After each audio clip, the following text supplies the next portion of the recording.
here? From the John DeVito Broadcast Center, welcome, ladies and gentlemen, to another broadcast of Armchair Experts with Jim Leon and Rich Massaro on the Windy City Hometown Entertainment Network and Jack FM 89.7 WRHS FM Norwich on Wednesday, August the 24th, the year of our Lord, 2016. The small but mighty 89. And now here they are, live in person, breathing on their own without the fire department's help. Jim and Rich. Hey, John, coffee in our hands, and before we go on, you know what? I don't think I'm hearing out of this left microphone. it's a headset. I'll just change headsets. There you go. There you go. Because This is a very technical moment in. All right, keep talking, Jim. How you doing? Oh, good. How you doing? Okay. Man, that's loud and clear. Okay. All right. Well, here we are again, another hour of two guys trying to figure out what to talk about and managing to kill an hour doing it. All right, I got You want to start? You have paranoid Cubs Do you know fans. Joe DiGiovanni? I know the name. Yeah. Yeah, Joe. We were having coffee yesterday, and he says to me, he goes, "Do you think Hayward is finished?" And I'm like, Joe, what are you talking about? He goes, "Do you think his career, is it done?" I said, "He's having a bad year." I said, "It happens sometimes." So Joe, I think you're going to get your meatball of the week award. Oh, Joe, I think Joe, you are a meatball. Yeah, Jim. Now there have been. I'm sorry. Hayward's 225. All right, it's a bad year. Probably the thing I look at that would disturb me the most is that 304 on base percentage. You know what I'm thinking though, Jim? I've seen him. Obviously, I've seen some games. It doesn't seem like he's striking out. He's hitting the ball. I would bet you that somewhere down the road, after the season's done, they're going to say that this guy may have been playing hurt during the year because the ball is just not jumping off of his bat. He's hitting the ball, but it's not jumping. Yeah. 77 strikeouts and 409 at-bats. Mm-hmm. Plate appearances, roughly 441. I don't know how many sack flies he had that isn't in there, but just adding the walks to his at-bats, he's at 441 plate appearances with 77 strikeouts, which, Well, in today's day and age, that's nothing. That's nothing. So he's just a paranoid Cub fan. Really? It gets bad though. It sounds like he'd be a perfect caller for the Grobber. Yeah. Or Yeah, we're 12 up with how many to go? The sky is falling. It's going to be 69 all over again. Here's a question for you. Let me just say, I've reached the point with this season. I've stopped being a neurotic Cub fan, and I'm going to accept whatever happens. What do you mean, whatever? First off, we're going to win the division. It's going to be a win in the division. It's going to be the postseason. Yeah, we're going to be in the postseason. At that point, we're not going to have a play-in game. No. So that'll be fun. No. And here's the thing I have to ask you: if you had to compare the strength of this year's team to the strength of the '69 team, which was, I'm only bringing up '69 because every paranoid Cubs fan brings that up. Our age. Every paranoid Cub fan our age brings that up. Yes. How would you say those two compare? There is no comparison. This is a better ball club. Yeah, I would say this is a lot better ball club. This is a better ball club top to bottom. It's a better manager. Yeah, I hate to say it, but I'd agree with that. It's a better manager. It's an incredible pitching staff. It is, even with the Zaprozilski or whatever his name is. But you know what? Zastryzny, I think is how it's pronounced. Zastryzny. He and Joe likes him. Yeah, Joe likes he's him. Pitching well. He likes him. Well, let me ask you this, Jim. What manager does Joe Madden remind you of in your experience? Wow. Who do you think he reminds you of? I don't know. I can't compare him to anybody. He may go for the pairings and the matches. Stengel used to do that. Yeah, that was who I had in mind. Casey Stengel was huge on that. Casey Stengel, the great manager of the Yankees back in the 50s and 60s. Stengel would play his hunch, play the matchups. Yeah, that's about the only one I can think of. Yeah, really. that's the who I had in mind. When I see Bryant occasionally goes out to center, I think of Casey. You'd find Tony Kubek in center once in a while. Yeah, and, guys would play. Gil McDougall played a lot of different positions. McDougall and, was third and short second base. base. So, yeah, he did a lot of. Yogi and Cotton played the outfield. Yes, yeah. So yeah, but Madden is. But I will say this. I think we talked about this. Madden still handles his pitching staff the same way every other manager handles their pitching staff, which is sometimes aggravating. Yeah.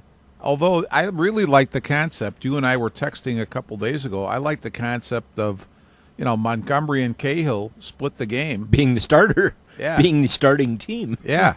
And I sort of like that concept, especially if you know what, Jim? What if you don't have, which most teams don't, what if you don't have a good fifth starter? They're carrying a zillion pitchers anyway. Yeah. Why not have a two-headed? And I mean, Cahill, when he went down, for on the DL and rehab, it was an idea to stretch him out a little bit so he could take a longer assignment. Yeah. And I looked at this and I thought, hey, we got a fifth starter. Yeah. It's a team. Yeah, definitely. It's a team. Going back to, you talk about handling pitching staffs and how he kind of, in some cases, Madden really follows the formula has developed over the years. I heard something today.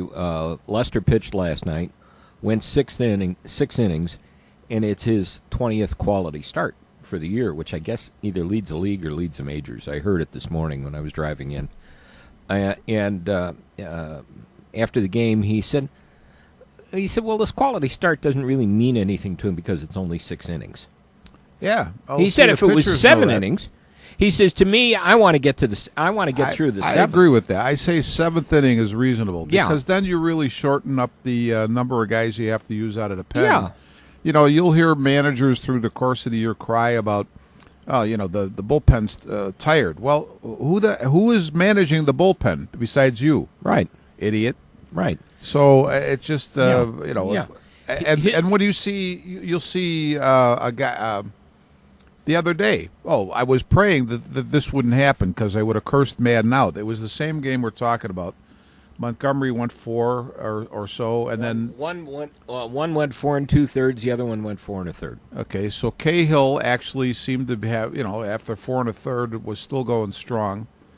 But Pat Hughes and Coomer are saying, Justin Grimm is up in the bullpen. Now he sat down, but it could be just because he's ready. And I'm thinking, please don't bring Justin Grimm in just to pitch 1 inning. No. When you set it up this way for Cahill and Montgomery to split the game, let them finish the game. Yeah. It's thank God he didn't bring Grimm in. That would have just upset the heck out of me. Yeah. You notice how easily upset I am these days? Yeah, Jim? it's age. It's age. It's right. It's age. I've had that same problem. I find myself becoming old and cranky. Yeah. And look at this. It's summertime. It's not even tax season. I have no reason to be cranky. Yeah, it's a beautiful day and going to be 81 degrees. Not a cloud in the sky. I am very happy. I bought a new car yesterday. Excellent. What'd you get? I bought a 2016 Toyota Corolla. Is it outside? Yes, it's. No wonder I didn't see it. Yes. I didn't see your old car. Yeah. I wonder. I'm thinking Jim's not here yet. Yeah, But no, he was here. I just got it yesterday. Oh, congratulations! Thank you. Excellent. I got myself my guys over at. I hate to do a plug, but my guys over at Naperville Toyota. John's not listening. He's not listening. We could do plugs. Hey, we'd like to plug Fanny and Schmoes. Hey, Allegretti's Bakery. Hey, I want to tell you one thing. Our pal Stephanie Fanny got a nice little mention in Chicago Magazine on a map of places in the Jefferson Park area. Oh, yeah. And I said I thought it was very cool. Two of my favorite places listed there back to back: Fanny's and the Gale Street Inn. Oh, yeah. You know what though, Jim? I don't think we're going to be able to do remotes with. And put it this way: she may deign to give us the option to do a remote, but I don't think we're going to be able to get her on now that she has appeared on TV. Oh no, You know, no, because did you see her on TV when Yes. she did the yes, on Channel the, 7 News. the cupcake bit? Yeah, on Channel 7 News, and she's listed. She got a nice little mention, like I said, in Chicago Magazine. Yeah. I was really impressed. They referred to. I'll see if I can find it again real quick, because I thought the mention of it was really good, and it made me. What did they call her, the Duchess of Donuts or something? What did they do? No, I thought about. Actually, I was thinking about her yesterday, because a friend of mine does some real nice knitting projects, and she lives down in Bloomington, Illinois now. And I told her that if I said if you were interested in selling any of these things, I said I have a friend with a cafe and boutique, and I said if next time you're up here, I said I'll take you over for breakfast or something, and you and Stephanie can talk about this. Yeah, she posted this on the 22nd, which was yesterday. The mention, he said, if you haven't heard, we're included in Chicago Magazine's highlights of Jefferson Park. And the comment was, I got to open it up a little bit because I'm old and can't see. If the hippie vibe of this new cafe, bakery, and boutique filled with locally made goods doesn't win you over, the pillowy from scratch blueberry scones will. Ooh. Fanny'scafe.com. And I have to say that the scones are probably one item I barely ever touch. I Oh, like I love everything else better than the scones. I've had the scones. I've had the both scones, too. At both places. And it's just that I don't think I'm very much of a scone expert. You're- Everybody says the scones are delicious, but I They can't really tell you are. because I have nothing to compare They them to. really are. So I read that when I read that to Dana, and she looked at at it and saw listed with Gale Street right below it, and she said, "Well, we have to go up. We have to go up to the north side, have breakfast at Fanny's and dinner at Gale Street." The last time I was in England to have tea with the Queen, she really? sort of snubbed me. She didn't serve scones with the tea. Well, you could have brought her some from. So Yeah. I have nothing to compare it against. You could have I'm brought sure her her some. scones are good. I'm sure you could have The brought her Queen's, some. that is. Brought her some from Fanny's. Yeah, see, I could have if I would have known she wasn't going to serve me the scones, I would have know. brought them. I know. So I just glanced down and I see for the third preseason game, which everyone says is always the pivotal game, the Broncos plan on starting Trevor Siemian. I see you're so overwhelmed by that. You've got a coughing fit. Something went down the wrong pipe there. John, John, are you sure you didn't sneak that brandy in the coffee without me buying it? No, you know what really got me when Jim said I got to look down here? I was afraid. What the heck was he going to say? What was he looking at? I had to glance down at this thing here, at this item here. So Trevor Siemian is the Trevor Siemian is going to. Well, Siemian's been hampered by a sore shoulder, and Mark Sanchez and Paxton Lynch will also get equal amount of time. Why did you particularly hit on that item? Trevor Siemian, didn't he go to Northwestern? Yeah. Yeah, local guy. See, I have a local okay. connection. So There this is a what method. prompted you to go with Trevor Siemian. This had yes, and the other thing that I heard that amused me today when I was driving in here on the update. Remember Todd Marinovich? Yeah, I saw that. You know, there's a guy who arrested naked in the backyard. Yeah. You know, I tell you, his father. You know, I don't usually like to blame the parents too much, but his father messed that kid up big time. Screwed that kid up completely. Did you notice, John, that Jim has got his real Franklin McCormick late night voice on? And sometimes, he's talking very, elegantly and slowly, and I could barely hear what he's got to say. Now, really? See, but he's getting excited when he's talking about Trevor Siemian, Todd Marinovich in the backyard naked. Trevor Siemian. I think it must be some. I think it's something in the coffee. I think so too. I think I'm having We'll the same. blame John's coffee. I think it's something in the coffee today. What are you I don't- saying? I got to say about yourself there, John. No, there's nothing in the coffee. It's just made the guy that made it. You know what it was? I haven't had coffee with Norwich water for a week. Oh, okay. That must be the issue. Yeah. That must be the issue. Coffee with Norwich water. I made with Norwich water. I've been drinking that DuPage County water. Oh, and which is better now? Yeah, it's Norwich. Hey, you know what? I mean, when I bought that car last night, there was a certain amount of sentimentality that I had to take off my expired Norwich sticker. I said, if you can preserve it.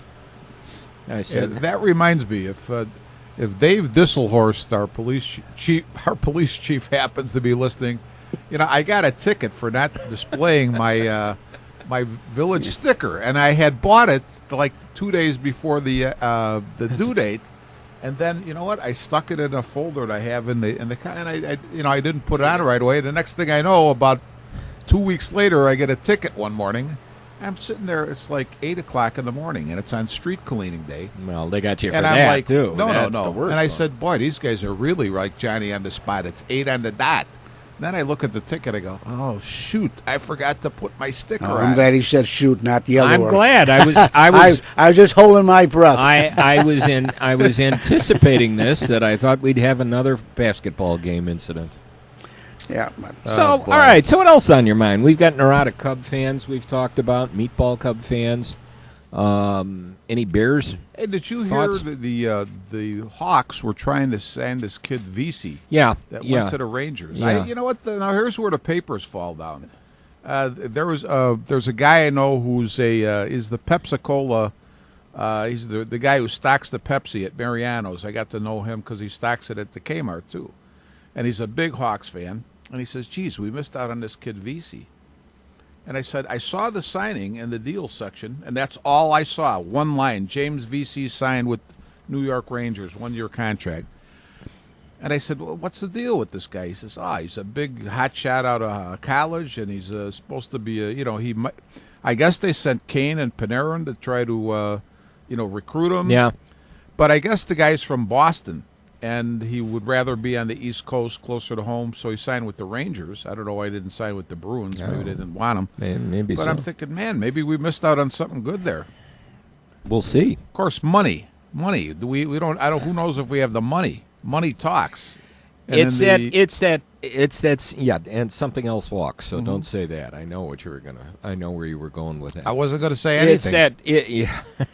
That'll be at first. I just said money. Money Yeah. talks. It's that salary cap thing. Yeah. It's that salary cap thing that just I expected you to have chapter and verse on this VC guy. No. I kind of looked and kept thinking the same thing. Wow, he must be something. And then I saw an article and glanced at it. The Rangers signed him, and I went, all right, well, that's it. Move on. Well, didn't the Rangers get another guy that we wanted? But I think it was we had the guy's brother. Remember? And Jimmy and Kevin. What's their last name? Can't think of their last. It's an Irish name. I know that. Murphy, I don't know. Yeah, but now if we had Collins, man, they could call and say, They would. Hey, dummy. hey, you dummy, it's Yeah, Jimmy, whatever. Murphy or something like Yeah. that. So, everybody, it's always interesting. What did you text me the other day? The Sox have taken losing to made an art out of losing. And they're making it into an art form. They're making it into an art form. They just, well, you know what? When you see a team just devise unique ways every day, or most of the time losing, they've taken it to an art form. I had to. I laughed the other morning just glancing through the news feed on Facebook, and especially the Boers and Bernstein board. And they said, and somebody who's a real White Sox fan, a real good White Sox fan, he put up there. He said, check the standings this morning on whatever it was, August 15th. He said the Sox are 55 and 65. Last year on August 15th, they were 55 and 65. 2 years ago on August 15th, they were 55 and 65. And I'm looking at something here. They said that the Sox. Who is this? John Gronkowski. This is the stat guy. Mm-hmm. The White Sox entered this season. This was from today's Sun Times. The White Sox entered this season hoping their augmented offense will boost them into the playoffs. Instead, all the offseason changes they have made had boosted their scoring only marginally. The Sox have risen from 3.84 runs per game last season to 4.01 runs per this season, but the American League average is up from 4.39 to 4.53. At .52 runs below the AL average, the Sox have basically stood still after being .55 below the AL average last year. So it's the same day. It's the same team. Yeah, you know what, Jim? It's when you give me those numbers, I think of a cute story that back in the day when I'm digressing, but we could get back to the White Sox. But when Ron Kalina was our head basketball coach at Ridgewood, very successful coach, retired from coaching, came back for a couple years. And as he was retiring for the second time, Al Shaw was our brand new superintendent. And Al was a sports guy. He was a former Western Michigan football player, was drafted by the Washington Redskins. I think he might even played a little bit in Canada. So he wanted the sports programs to be strong. So he runs into Kalina one day in the hallway, and he's trying to talk him into coaching. So he says to Ron, he says, well, Coach, he says, what was your record the first year you coached? And Ron said, well, it was like 24-5. And he says to him, well, Coach, he says, what was your record last year? He goes, 24-5. And Shaw looked at him, he says, not much improvement there, was there, Coach? So, you got to admire consistency. Yeah. Though. I'd be happy. Look, 24-5. Yeah. It's kind of interesting as he points out some things behind the Sox problems. Todd Frazier obviously brought some power, but the rest of his game has dropped off. Last year with the Reds, his slash line was 255, 309, 498, and 806 OPS.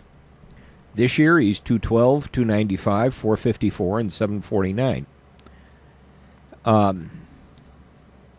Let's see. What are his homers and RBIs, though? Right now, 31. And last year, I think he hit 35. His home runs, 31 and 76. 31 home runs, 76 RBIs. He had 35 home runs last year. I don't remember. I don't know what his RBIs were. See, I would say that obviously, if his batting average was higher, his power numbers would be better as well. But that's the only thing you could really knock about what he's done. Yeah. You don't like to see that batting average, but when you see the guy with 31 homers and 70-some RBIs, he's likely to surpass what he did home run wise, and he's going to get close to 100 RBIs. I don't know that you can really fault that. Again, you could talk about the batting average, but do you remember? Yeah. Now, the one point he brings up here. Frazier's has 4.5 runs created per game, and that's about not that far off from last year, where he created 4.8 and 4.9 for his career. A lineup of 9 Todd Fraziers would be expected to average 4.5 runs, which is the AL average. Okay. So he's like an average ball player. I know somebody would be looking at and go, well, his WAR is, What do you mean? I have no idea. I have no idea. I mean, that's a reflection of how many games he's better. He could be average. You know what though? Just throw the batting average out, okay? I'm not here to necessarily. I didn't expect to be defending Todd Frazier. But I'll say this: I'll bet you everybody will say Melky Cabrera is having a good year. He's one of the big guys on the team. You can't live without Melky Cabrera. But my opinion would be that the Sox could live without Melky Cabrera. I mean, they'd have to find a way to replace him. But as far as production, runs accounted for, I mean, Frazier's got to have him beat all to heck. What do you looking? I don't know. Well, you know what I mean. This has kind of the traditional. Well, I mean, thing. You look at Cabrera. All right, you look at Cabrera. He's hitting through Monday. 9 home runs, 56 runs batted in. Mm-hmm. He's a 295 hitter. His on base average is 341. His slugging percentage is 778. So his OPS his slugging is 438. His OPS is 778. That's a decent slash line. Yeah. You know, Frazier, he's hitting 212. His on base percentage is 295. His slugging is 454. And his OPS is 599. The big issue. And here's what I'm going to say to you, Jim. No, excuse me. His OPS is 749. Excuse me. Melky Cabrera's on-base percentage needs to be high. Todd Frazier's does not need to be that high. Why not? Why not? Because they're there for different reasons. Melky Cabrera is a guy who sets the table. Todd Frazier is the guy who cleans it off. That's why. Because I mean, that's old-time baseball. Okay. I could care less what his. I mean, yeah, of course you want him to be on base, but you know what? His job is to knock runs in. Yeah. Okay. And he's doing that. All right. As far as I'm concerned, if everybody was performing at Todd Frazier's level, the team would be in decent shape. Yeah. He's also not a bad fielder. No. He's gotten a better. That's one area that's improved there. Abreu was only 16 home runs this year. I think we've talked about this before. What's with him? Did they finally figure him out? Yeah, I don't know. It might be. It could be that he's. All the Cuban players, my feeling is, and I understand where they're coming from because you want to get out of the country, you want to make some money. You just want to get out of Cuba, but you have this talent that you want to sell. My feeling is all of them are maybe a little older than what they're actually advertised at. Well, that's true. We've talked about that. So, I mean, I have nothing, and that'd be the same as like letting Syrians into the country. There's no way to vet this, okay? I mean, there's no birth certificates. No, I'm saying, you know what? You cannot tell what this guy's age is. Does he got a birth certificate with him? You have to go on, you have to rely on what he tells you. Mm-hmm. So whatever he tells you, hey, I'm 25. Well, he could be 28. Well, and I think when he signed here, he was what? That he claimed to be? He claimed to be 28, 29. So it could just be. Do you remember when we had, who was the pitcher they had? Good pitcher. Oh, Contreras. Contreras. Yeah. You know what? They'd say he's whatever his age is. And you look at him, you see him on TV, and you go, this guy's like 40 years old, for God's sakes. Yeah. And he probably was. And he probably was. Go look at, well, let's see, where was Bartolo Colon from? Bartolo Colon, I think, is from Mexico. Okay, he's from Mexico. He's Mexican, yeah. He claims to be 43. Bartolo, yeah. Well, I don't know. But he looks, I actually, Bartolo Colon, I mean, I don't know. He could be 43, but he's been around forever. Yeah. So, and he could still pitch. He can still pitch, yeah. How many did the Sox have him twice? Yeah. They had one of those guys. It was either Colon or Freddie Garcia they had twice. Well, let's see. They had Sweaty Freddie twice. Okay. So maybe they didn't have Bartolo. Colon, twice. I think they may have had twice. Okay. Yeah, I know Sweaty Freddie Garcia was here twice. How did the Cubs miss out on those two guys? Those guys have been with every team in the league, for gosh sakes. Well, they were too busy signing Edwin Jackson. Yeah. Hey, that Edwin pitched against us last night. I heard that. And the closest you ever hear Pat Hughes and Ron Coomer to complaining was last night because they were basically commenting, not that facetiously, but commenting about how long Ed Jackson takes to pitch with runners on base. Yeah. So I didn't remember that about him. I know. But he didn't pitch all. Well, he always had runners on base when he pitched with us.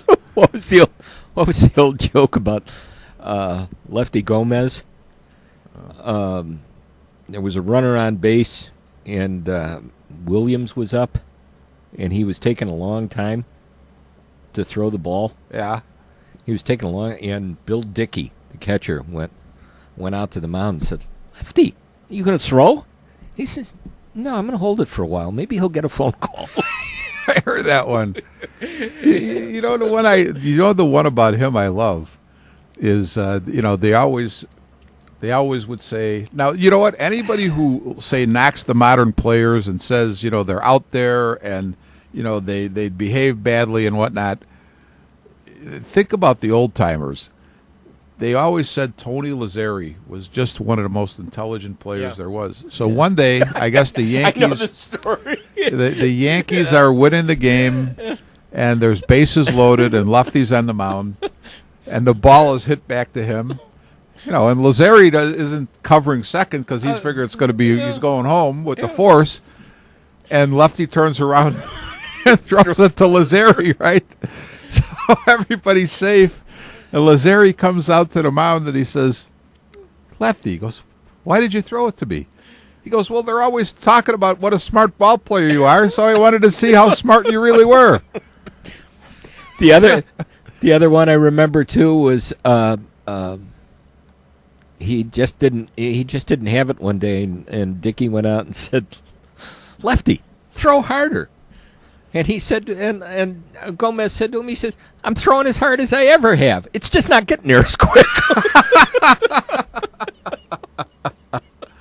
Hey, is it time for break, John? It is. All right, let's break. God. That's good.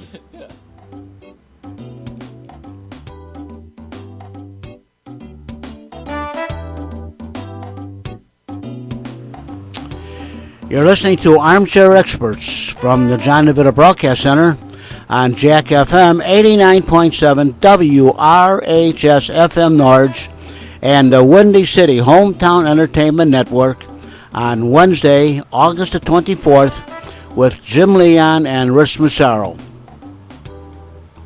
And this is Jack FM 89.7 WRHS FM Norwich, Illinois.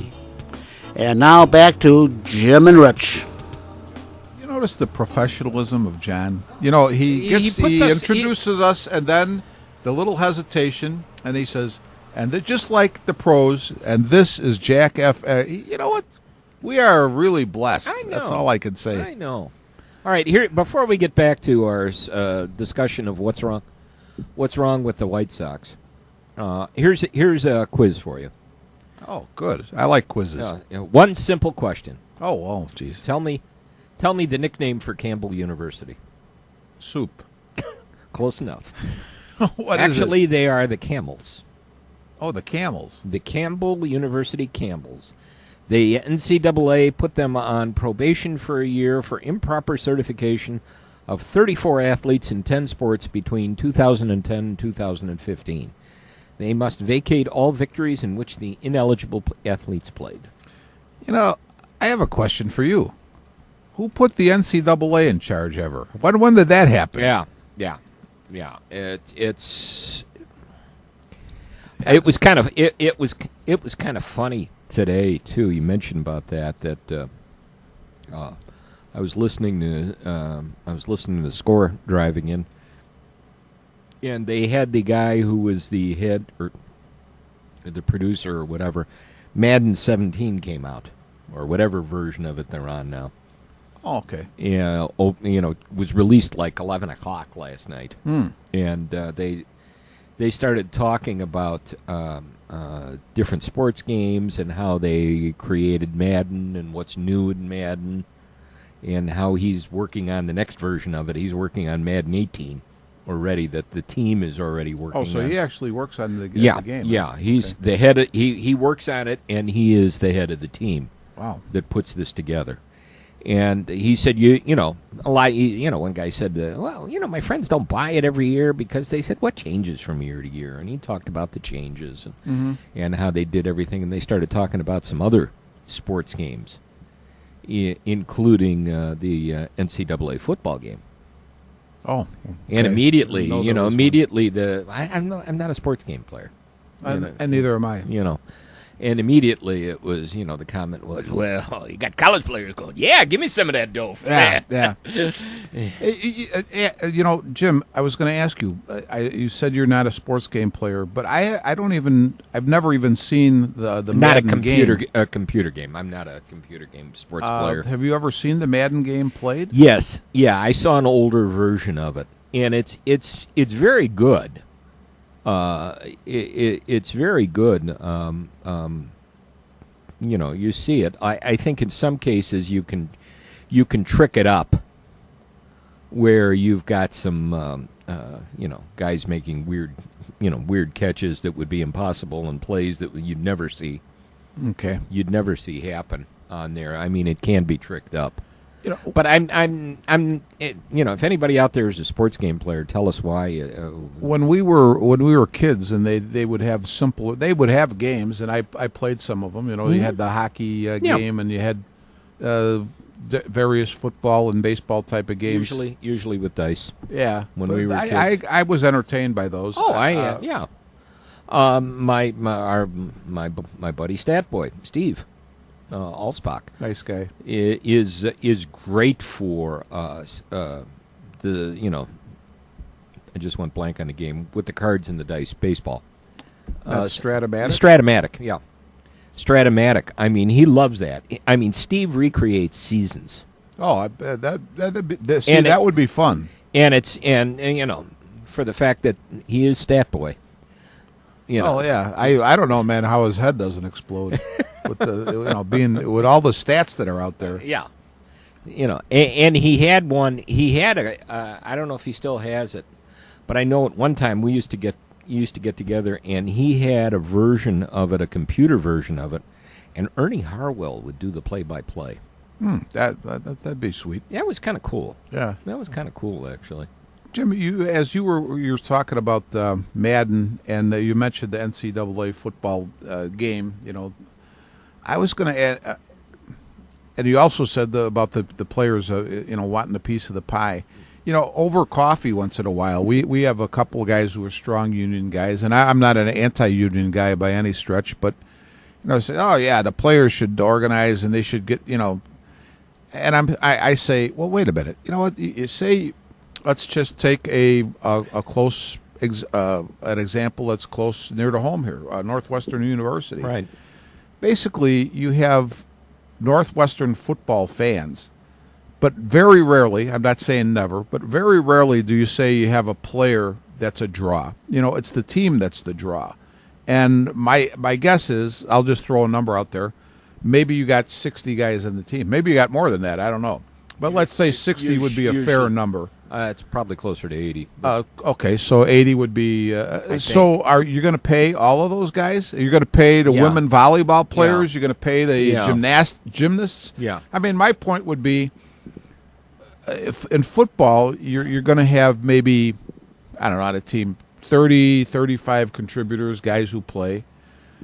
And then the other 40, 50 guys very rarely see the field. Are you going to pay all them? In sports that are not really revenue producers or very well attended, I would say, I mean, not that it's not attended at all, but gymnastics you can't compare to football or basketball, and you can't really compare volleyball. I mean, I know that there's fans, and I know that they're attended, and that probably the attendance is decent, but how, when you open up that can of worms, you're really opening up a can of worms. I don't know if we've ever talked about this. No, we've never gotten into that, and I think the issue of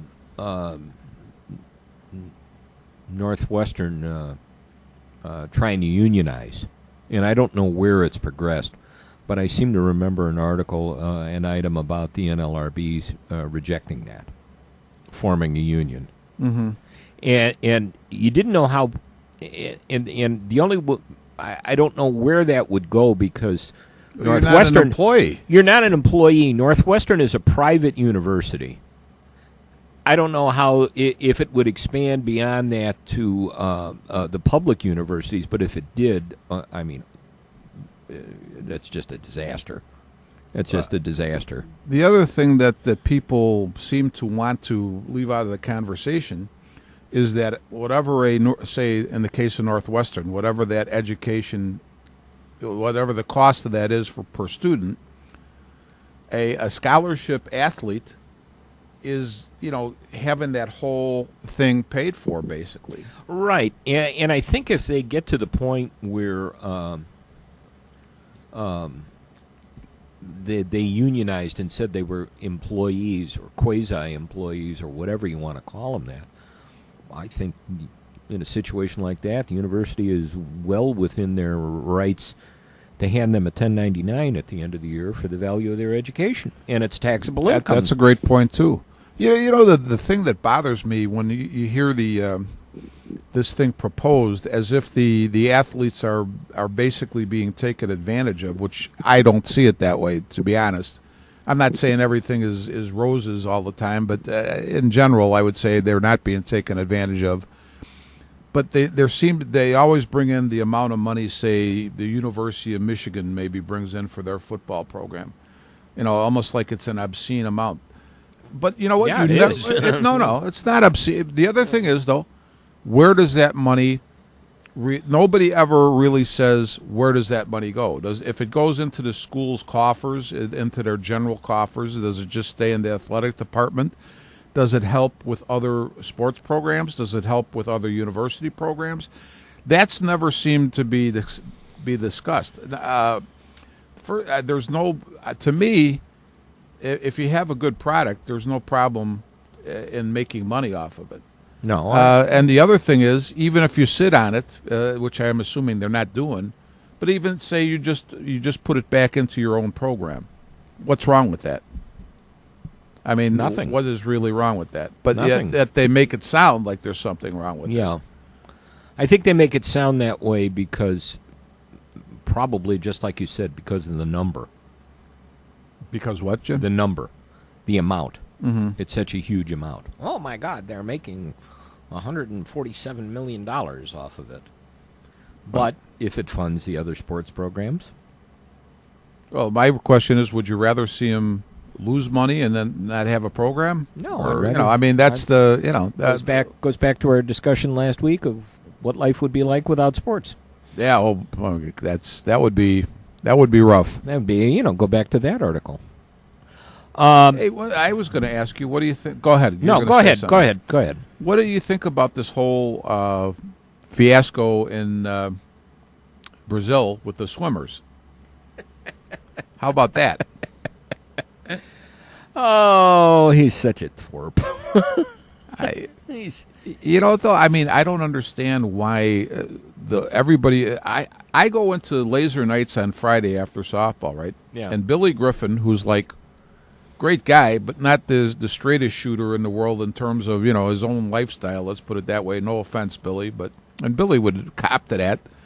He says to me, "Oh, but he embarrassed the United States," and I'm like, I don't feel embarrassed. I mean, seriously. John, were you embarrassed? Were you? It makes the United States look bad. It does make, yeah. You know what? Though, for those of us who you go back to the '60s with the book The Ugly American, and that's really what it comes back to. It makes the other players look bad that really went out there and really tried and do good for the United States, and then this guy. Can you be heard now, John? Or can everybody hear? I don't know if we can hear. He can pick us up, and they'll hear him in the back. See, guys, I actually disagree with you. I don't think there's anything to be ashamed about. Maybe if you're Ryan Lochte and the other three guys, you could be ashamed. Well, the fact. But what does the United States have to do with it? The fact that there's some bad apples. And I wouldn't even say it's not like they came over and killed somebody. I think it's. I think one thing. I mean, one he lied. Thanks, John. One he lied, and two he attempted to just throw his. Thank you. He's attempted to throw his teammates under the bus. Well, him personally, but that doesn't embarrass the whole country, in my opinion. It just showed he's a jerk. Yeah, I agree. He's a jerk. And that you look at other things that happened during the Olympics. I mean, you look at Michael Phelps. And you look at Michael Phelps. Michael Phelps swimming a race was enough for the Baltimore Ravens to stop an exhibition game so they could put the race up on the big screen in their stadium because Phelps is from the area, the Baltimore area. Everybody watched that. You had him with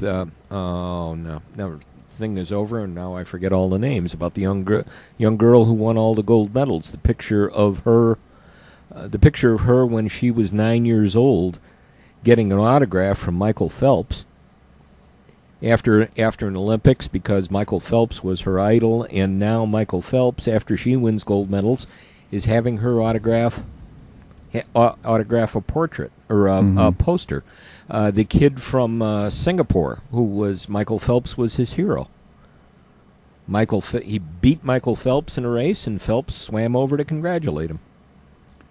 Okay. So I think since you're bringing up Michael Phelps, though, Michael Phelps is swimming in his fourth Olympics, despite the fact that he was, seen, smoking a bong on a YouTube video. I know. I was going to get. He was suspended 6 months for that, and then he was suspended 6 months for DUI. Yeah, I was going to get back to that. The fact that he hasn't been clean. Yeah, well, but here's the point. Did he embarrass the United States by doing that? No. This is my point, though. I mean, is this a tempest in a teapot? I mean, to me, maybe what Michael Phelps did is almost more damaging from the standpoint of, being a role model, if you want to put it that way. I'm not saying what Lochte did was right or good or anything like that, but how much more damaging or injurious to people was it than what Phelps is? Yeah. And you know what? I am all for. Here's the thing: some of these women that write for USA Today, I mean, they've been all over Lochte and these other swimmers. Lifetime ban and this and that, and then the next paragraph they'll talk about Michael Phelps and banned twice for 6 months. Okay, you serve your time, you come back, you do your thing. I mean, I don't know. Lochte's like 32 years old, so he may be done anyway. And Phelps is 31. And Phelps is 31. But I mean, you know what? You're going to tell me that Lochte, what he did, was worse than anything Phelps did? I mean, I'm not saying anything against Phelps. No, I think that the problem with Lochte is he tried to lie his way out of it, and the video proved him wrong. Well, you know what I see as the problem? Some of these people who I think would portray themselves as liberal thinkers are really fascists in disguise. You know what? Put it this way: if you dare, you know what? This guy lied, okay, and they were guys that went out, and there's a lot of guys I know who go out, they get a snoot full, and they might damage a few things. I mean, including guys we knew. Okay, I'm not saying that's right. And did it. But it's, you know what? Does that mean that you're banned from something for life? Okay, you pay your penalty. You do your penalty and move on. Yeah. Yeah. I agree. I think the issue with Lochte was just well, there's a couple of things. First of all, the method he tried to do,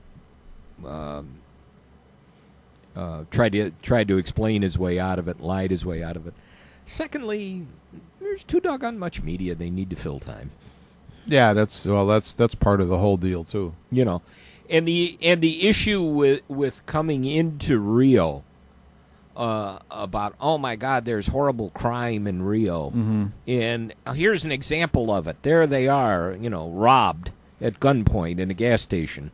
Well, see, from their point of view, from the Brazilians, I could see why they would be hot. Yeah. Because I understand. The point you're trying to make is a really good one. Yeah. I mean, this whole thing was portrayed as you might not be safe on the streets, and then this guy used that narrative to try to waltz himself out of some trouble. Exactly. So, you know what? Whatever the Brazilians might want to, I would say up to a point. Let's put it this way. But if the Brazilians wanted to find him guilty, fine him, throw him in jail for 6 months or something, I would be fine with that. I mean, because from their point of view, I could see why they'd be hot. Sure. Okay. I can understand from their aspects. Yeah. You slandered the reputation of our country, which has already been questioned at a number of times, and you lied your way and tried to lie your way through it. Yeah. And make yourself out to be a hero. Well, the other three guys, they got down on their knees, but I stood up to them. Mm-hmm. Yeah. So. Yeah. So what were you going to say before this Lochte thing? I don't know. I lost track of my thoughts. No, You lost track of your thoughts. I don't know. Hey, what? It's the problem when you get up. When you get to a certain age, all of a sudden your mind wanders. You know who's looking good in training camp, don't you? Oh, What is he? Was he a 4th-round draft pick? Bullard, yeah, defensive end. yeah. Yeah. Hey, I got. You know what? And did you know ever what? I watched the. I saw the first quarter of the game the other night against the Patriots. Yeah, you were And texting me I about. texted you, and I thought they didn't look that bad. No, you know what? Though I have to go back to. I was talking with somebody else about this the other day. Steve Rannis, who's one of the guys who joins us for coffee, and he's a little younger guy than we are, anyway. And he's a big football fan, although I don't think he ever actually played at all. But he's a Bears fan, so he's got a lot of complaints.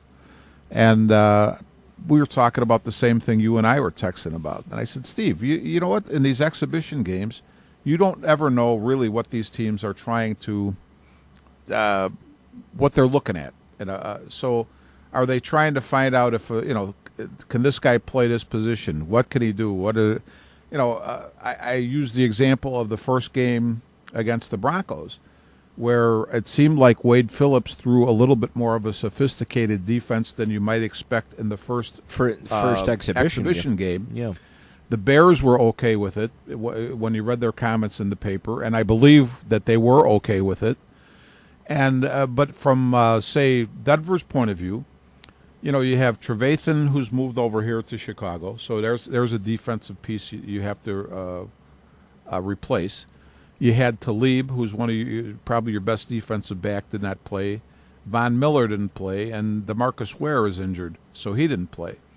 So this was an opportunity for Wade Phillips to see how guys who maybe stepped in or potentially would step into those spots would perform. Step into those roles. And exactly. So instead of a vanilla package, he threw some things into his game plan, which I could understand.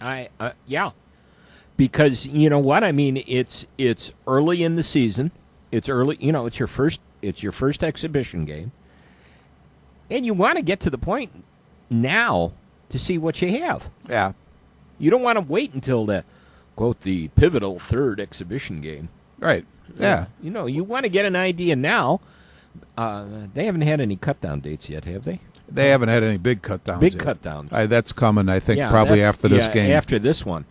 And you gotta see what's going on. You gotta see what's out there.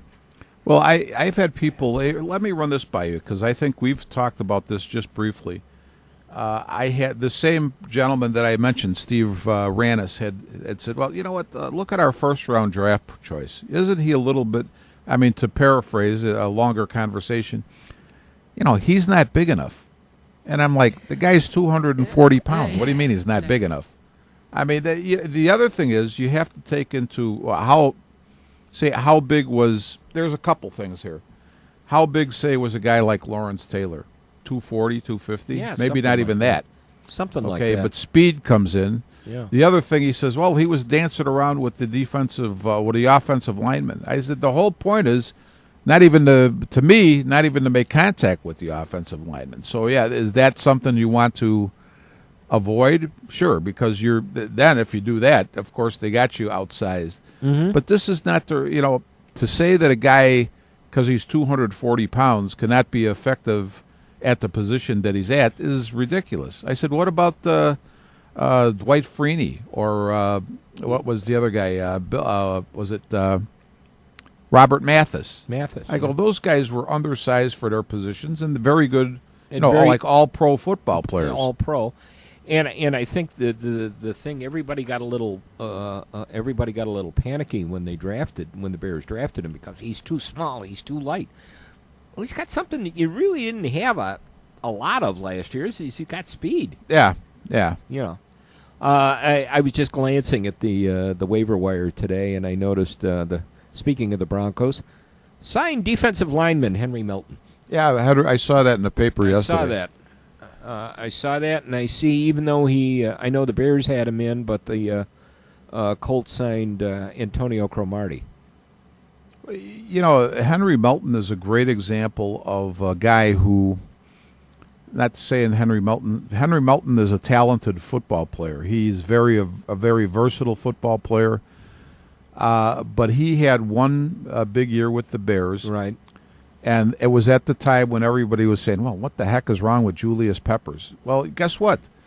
Maybe Melton had 10 or 10 and a half sacks or whatever it was in his one big year because he was playing next to Julius Peppers, who was taking a lot of the attention of the offensive lineman off of Melton. And gave Melton an opportunity. And you know what? I think Melton probably is sending part of his big paycheck that he signed with Dallas, because he went to Dallas after the Bears and he signed a good contract.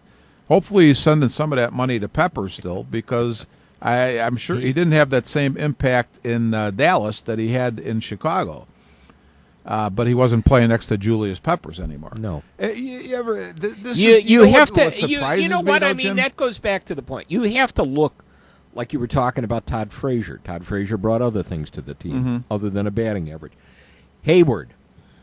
Yeah. With the Cubs. Yeah. Is Hayward washed up? No. No, there's no way. Henry Melton. You're right. Henry Melton got better because the attention was taken away from him. Right. You know what surprises me, though? We'll use the Dallas Cowboys because that's the team that Melton went to.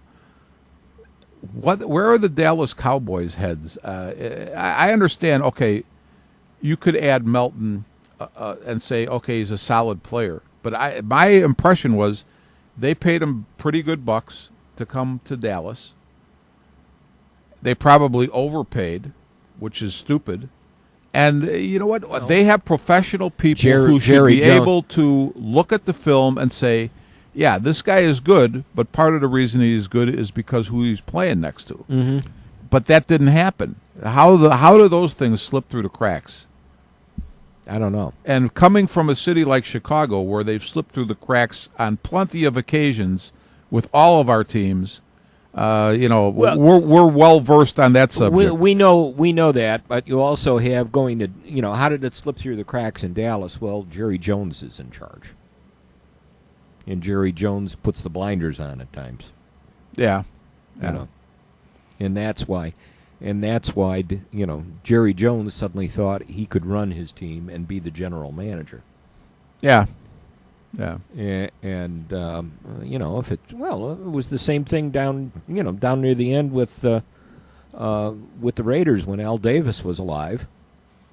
Al still thought it was 1960 and he knew everything. Yeah.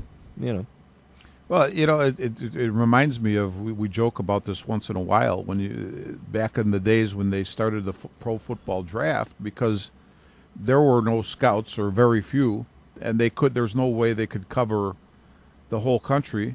So, they'd get a copy of the Sporting News or whatever publication, Street and Smith, and say, okay, we're picking Terry Baker as our quarterback because he's an All-American.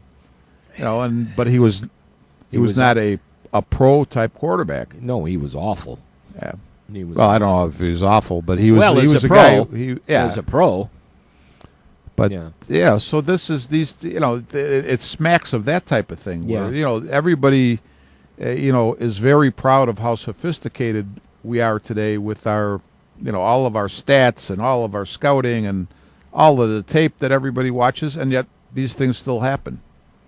Still does, and still will.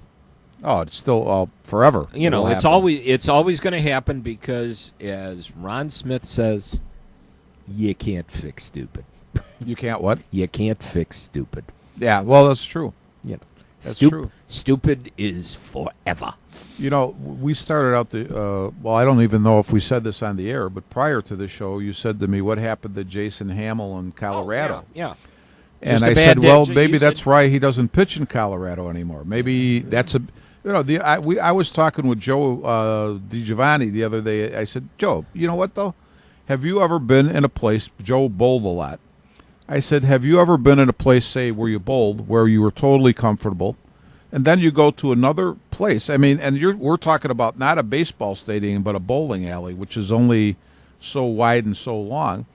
But have you also been in a place where you didn't bowl so well or you weren't quite as comfortable? And he said, yeah, he's experienced both of those.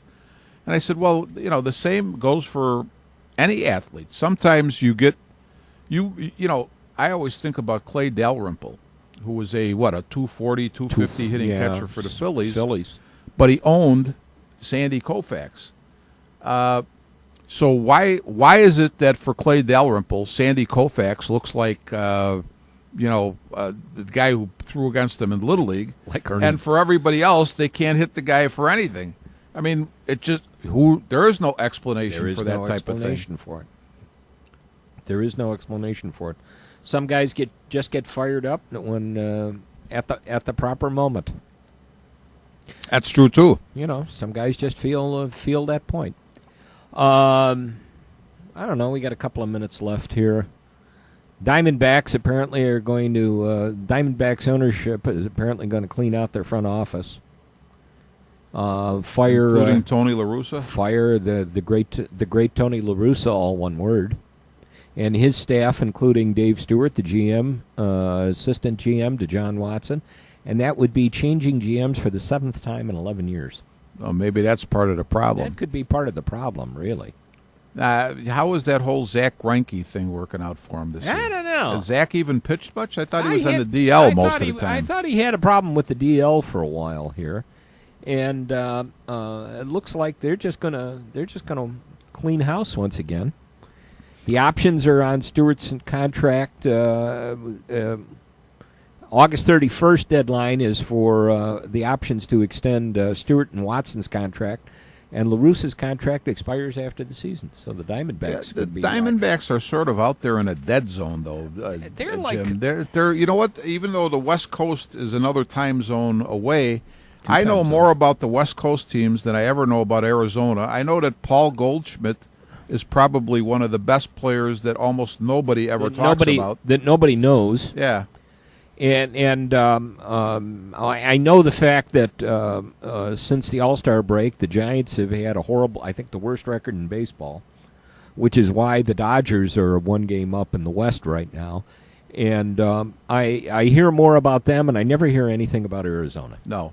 Now, let me ask you this. As long as you brought up the Giants, one of the guys that everybody talks about as a great manager, and I'm not going to dispute this, I think he's done a fantastic job wherever he's been, is Bruce Bochy. But based on the fact they're playing about 300 baseballs since the All-Star break, what, did Bruce Bochy just get stupid? He got stupid. He just got stupid. He suddenly got dumb. Yeah, I mean, that's, And what's his name over in Kansas City? Yost. Ned Yost.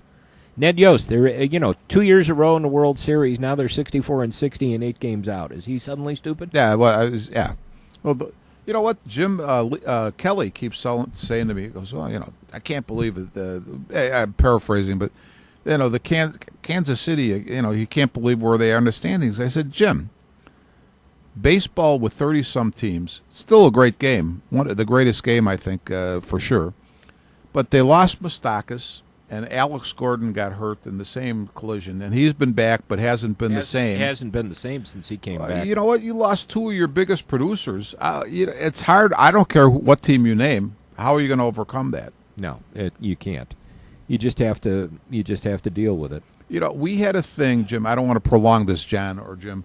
And this, we had, with our softball team this year, we had a guy who's normally sort of one of our utility guys. Good player, but he plays everywhere.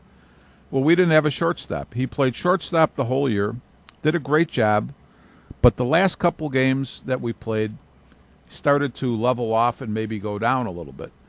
So after the last game, we were talking about this, and I said, well, you know what, though? Why are we surprised about this? First off, the man is not a shortstop per se. I said, but think about any pro team that you've seen. A guy gets hurt, his replacement comes in, maybe the first 10 games. This guy is lights out. But then all of a sudden, he's a bench guy for a reason. He hits a little peak, and then he starts to go down. I said, this is common. This is the way it works. He returns to the norm. Right. Exactly. He returns to his norm. That's why they have averages.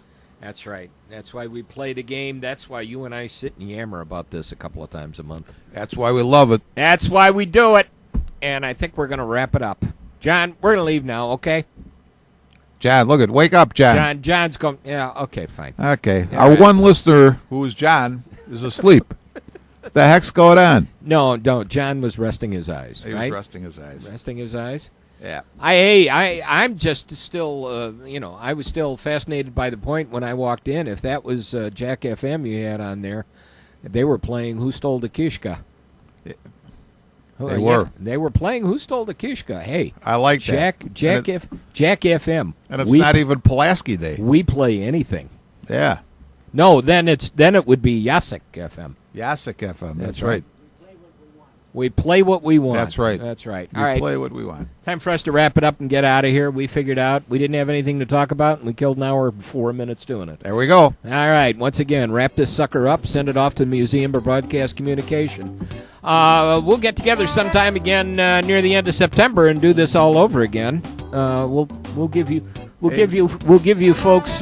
ears a rest for a few weeks. By that time, we should have a good read on Ridgewood football and where that's going. That's right. We'll be able to talk about that. Ridgewood opens up this Friday night. Solorio. I love their guacamole. Yeah. Go out and have a good. Go out and watch some high school football, and we will see you again sometime near the end of September. Until that point, we are Taillights.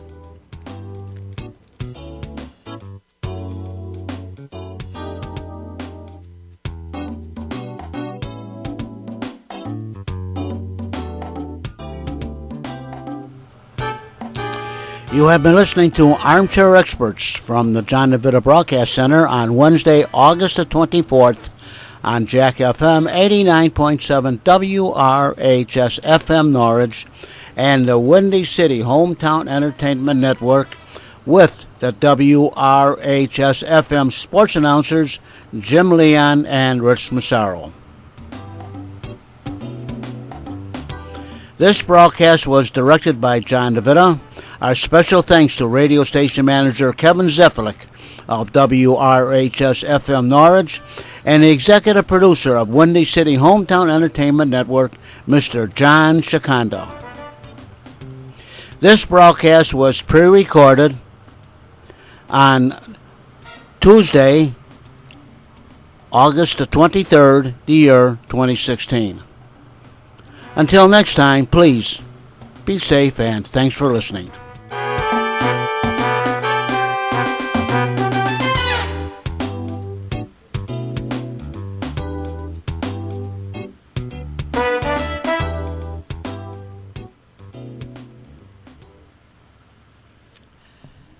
And this is Jack FM 89.7 WRHS FM, Norwich, Illinois. Have a great day, everyone.